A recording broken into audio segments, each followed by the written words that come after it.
Breaking news over the weekend that the National Party of Australia has decided to abandon its commitment to a net zero emissions goal by 2050. And in addition to that, pressure is mounting now on the coalition partner of the Nationals, which is the Liberal Party, to do the same. Just what exactly would be the consequences of the Liberal Party adopting such a policy as well? And what does it really mean for Australia? Well, that is precisely what we're going to explore in today's episode of Climate Mundial's Energy and Climate Weekly. So let's get right into it.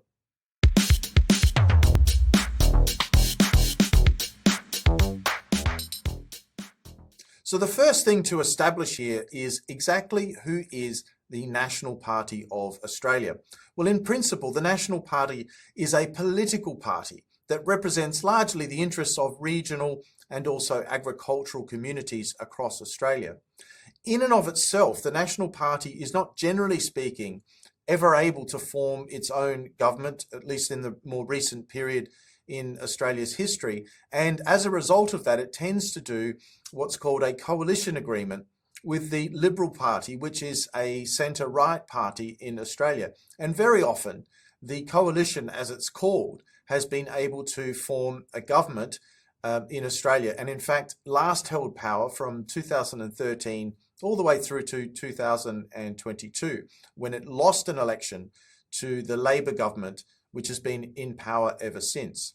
The issue at the moment, though, is that the Liberal National Coalition is in a very difficult position because it actually lost quite a lot of seats in the most recent federal election, which was held in May of 2025. So in principle, the National Party and the policies that it pushes forward are very important in the context of Australia, albeit right now for both the National Party as well as the coalition partner, the Liberal Party, and the overall coalition finds itself in a very difficult and tumultuous environment because of the results of the most recent federal election.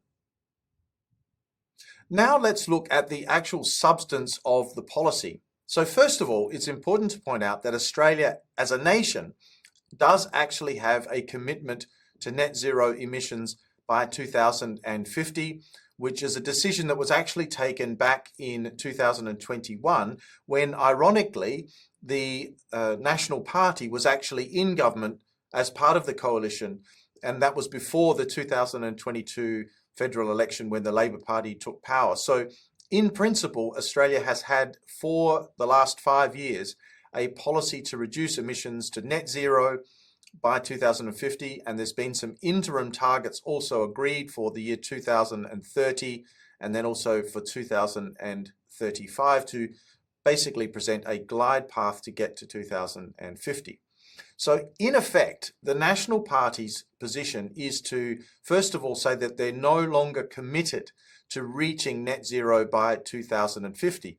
But that does not mean to say that the National Party is saying it's going to abandon climate policy overall. And to the contrary, they've actually specified that they would still like to be reducing emissions, but are concerned about getting too far ahead of other nations in the world. In particular, they refer to OECD countries. That's the Organisation for Economic Cooperation and Development, which largely represents developed countries in the world. And so the concern is that if Australia commits and stays with net zero by 2050, that it may find itself getting too far ahead on emission reductions than some other comparable economies around the world, and that would be that would impact the competitiveness and economic position of Australia. So that's the general argument, and it's very important to point out that this does not mean that the National Party is saying that it is specifically proposing to abandon having some type of climate policy in Australia. One of the main complications, of course, of the National Party taking this decision, though, to abandon, if you like, or it was a fairly strong word to say abandon, but to depart from the commitment to reaching net zero by 2050, is that the National Party has actually taken that decision ahead of its coalition partner, the Liberal Party, who's actually still in the process of trying to decide exactly how its climate policy should be shaped, in particular for the next election, which won't be until 2028. Now, the problem exists here because there may be some policy variation between the coalition partners across the course of the next 3 years, but on something that's considered to be as major and as high profile as climate policy, and in particular the net zero objective by 2050, this decision by the National Party places a lot of pressure now onto the Liberal Party to make its decision. And of course, if the Liberal Party decides not to abandon the net zero by 2050 target, then it places the coalition in a situation where on a major policy issue, the two coalition partners actually have a different policy, and that would be quite difficult to reconcile. And then, of course, the question then arises, what will be the approach and what policy would the coalition actually promote to try and entice voters to vote for them at the next federal election, in particular in a situation where on a major issue like climate change, there's divergence in that policy. So as you can see, this is quite a material announcement, particularly for the fact that the Liberal Party as yet has not decided, and there are certain groups within the Liberal Party who want to agree with the National Party, but there are others who feel as though climate policy was a major factor behind the loss that the Liberal Party and the coalition had at the last federal election, and feel as though a more progressive approach on climate change is going to be a key part of an election strategy that could be successful in 2028. So it's very important to recognise that there's actually quite a lot at stake because of the way in which the National Party has approached this, making this announcement in advance of the coalition partner, the Liberal Party. Let's pause for a moment and zoom out to take a brief look at the international situation, because countries are preparing now to descend on Brazil to the city of Belém to have the international climate negotiations, the United Nations Framework Convention on Climate Change negotiations, which will take place during November of 2025. And it's important to point out that when the coalition, when it was in government in 2021, took the decision to commit to net zero by 2050, we were in quite a different environment than we are today. And at that time, countries were preparing to go to Glasgow for a conference of the parties there, in which the British government or the UK government was pushing very hard to have countries table their more ambitious climate requirements and targets. And so there was a lot of international excitement and movement, momentum towards net zero in 2021. However, we're now in 2025, and let's have a brief look at some of the issues that have arisen in the more recent past. Now, first things first is that there's been a change in presidential administration in the United States, and United States is a very important barometer for climate policy in Australia. And it's quite clear that the Biden administration, which had been very committed to net zero and to reaching Paris Agreement type targets, has actually changed, and it's now the Trump administration, and President Trump has taken a very different view on climate change, and particular on international agreements, and has actually decided to withdraw from the Paris Agreement. So that's a very important difference in the international context in the first instance, that's different from 2021 as compared to today. And there are also other nations around the world which are struggling to deal with the issue about how deeply to commit to reducing emissions. And I give the example of the European Union, which is concurrently trying to work on a 2040 climate package, which basically helps it then to progress en route to 2050 and a net zero ambition, as well as a 2035 climate ambition, which was going to be presented at the 30th Conference of the Parties, COP30 in Belém this November. But unfortunately, the European Union was unable to get an agreement as to what that 2035 target ought to be. It also doesn't have an agreement yet on the 2040 target. And the main issues that have arisen is that there are certain member states in the European Union who are normally renowned for being among the more aggressive and ambitious when it comes to climate change policy and promoting the reduction of emissions globally, are now concerned about the competitiveness impacts on European economies and are actually asking for more and more flexibility to be provided in terms of reaching those targets, including things like bringing in international offsets from abroad and actually using them as a compliance instrument inside the European Union. There's lots of other issues as well, because it's well known that aggressive and ambitious climate change policies can impact energy markets. And at the moment, energy prices in Europe are reasonably high, and it's believed to be affecting the competitiveness of a lot of industries. There's also a conflict going on in Europe, to which the European Union and a lot of the countries in the European Union are very committed to supporting Ukraine and are looking at actually diverting money from their budgets into rearmament activities. So there's a lot of pressure on the European Union today that wasn't necessarily there in 2021. So this isn't to say that Australia should be making its policies based on what's going on in the United States or, for that matter, in the European Union, though it does give a slightly different picture and perspective on the way that the international climate is at the moment, the overall economic environment and political environment, which is fundamentally changing compared to those assumptions that were made in 2021. And this sits as a backdrop to the decisions that might be taken in Australia.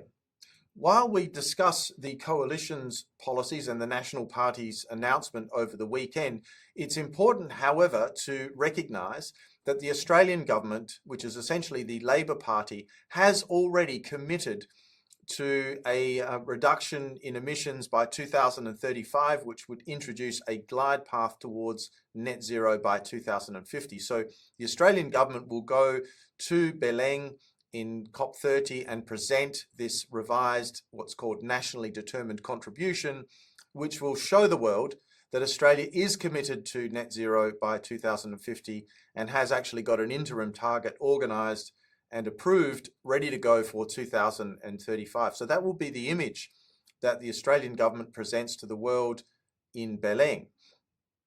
Within the Liberal Party, of course, there are some proponents, as I mentioned before, who want to stay the course on net zero and feel as though it's very important. But what's interesting is that they're using language along the lines of that the Paris Agreement on Climate Change, which is a subsidiary agreement of the United Nations Framework Convention on Climate Change, actually requires countries to reach net zero by 2050. Now, that sounds really compelling. You know, if the Paris Agreement, to which Australia is a signatory, it's also ratified the agreement, it requires net zero by 2050 is one thing. However, the important thing to point out here is the Paris Agreement does not actually require any countries to do anything specific. And in fact, the whole system of the Paris Agreement is established differently to a broader requirement. And that is that each country that is a participant in the Paris Agreement has the opportunity to develop what's called a nationally determined contribution. That is, the country determines for itself what its climate targets should be. It's certainly not the Paris Agreement itself telling any country what to do. And that is a very important structural element of the Paris Agreement. And I don't think that the comments that are being made about this being a requirement of the Paris Agreement are particularly accurate in that regard. Notwithstanding, the current government will be presenting a commitment to net zero by 2050. So that will go on in parallel.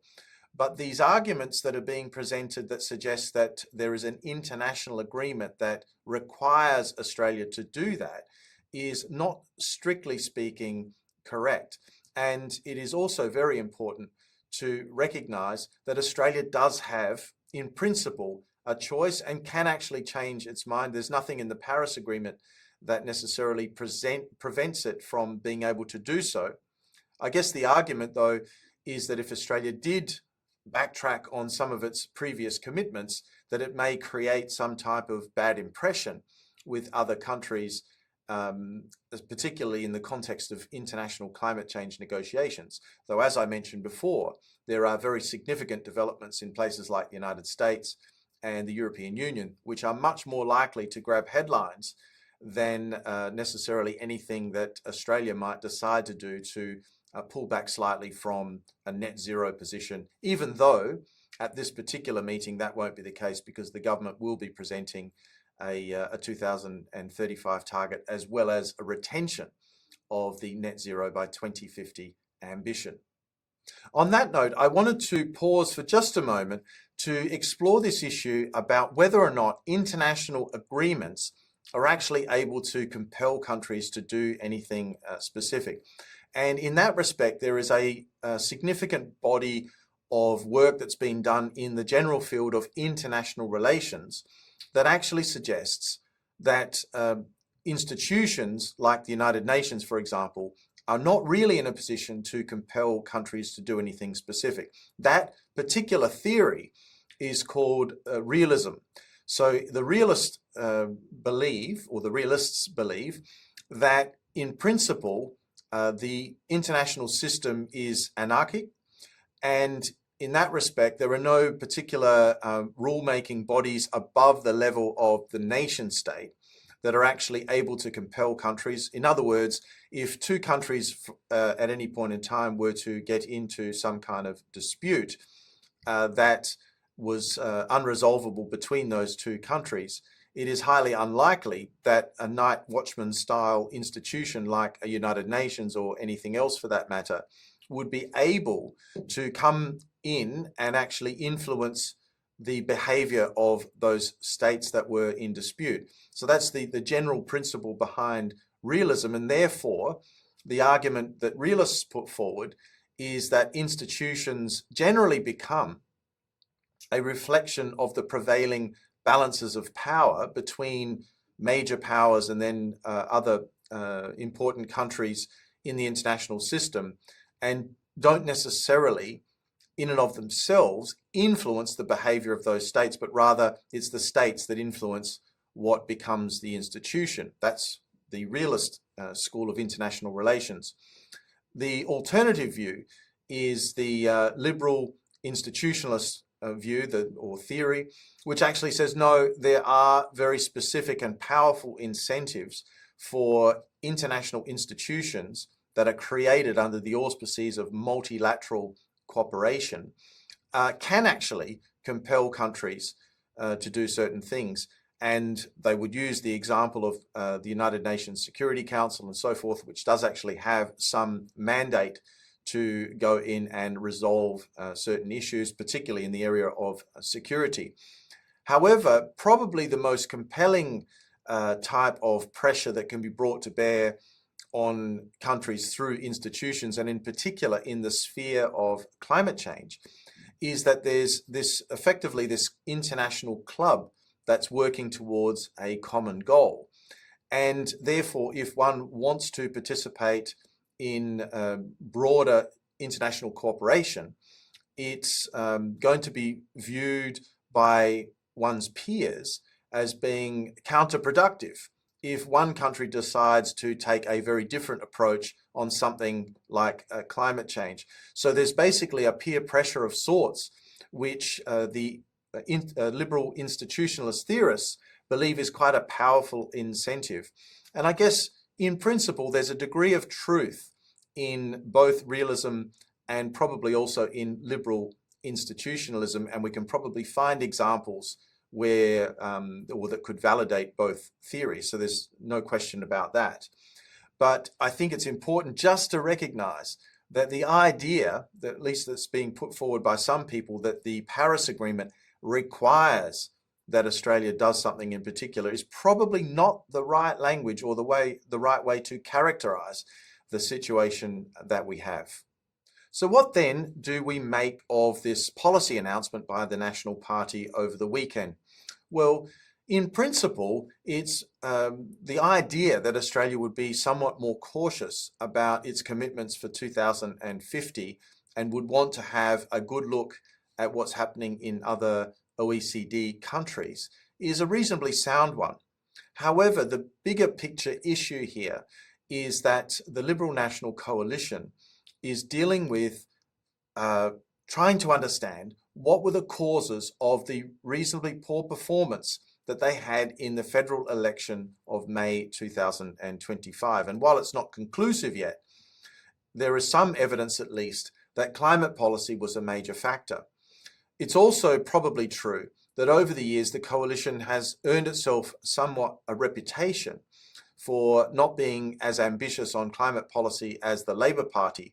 And one just needs to look at the example that came in the 2013 election, where the coalition actually won the election. It took power from the Labor Party on a promise to repeal the national emissions trading system that had been legislated in the previous term. It was renamed or colloquially named a carbon tax program, probably erroneously, because it was really that tax label was based on the system having a fixed price for the first 3 years, but in principle it was an emissions trading system. So all these things may be contributing to a loss of popularity for the coalition in the electorate, which is an increasingly climate orientated electorate, and the public do expect, probably more so now than previously, action and ambitious climate policy as part of the mix of policies that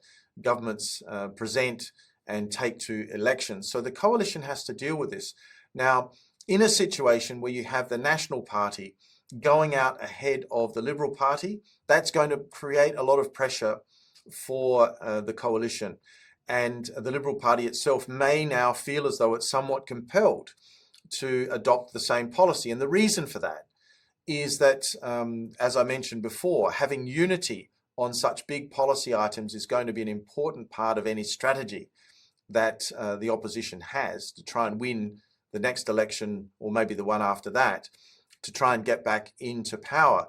And if the coalition cannot agree on these major policy items and they actually do split, or there is no longer a coalition as such to on which to campaign, it really does reduce the viability of those two opposition parties. And that would probably be a very negative outcome, because it means that the Labor Party would have relatively weaker competition going into the election.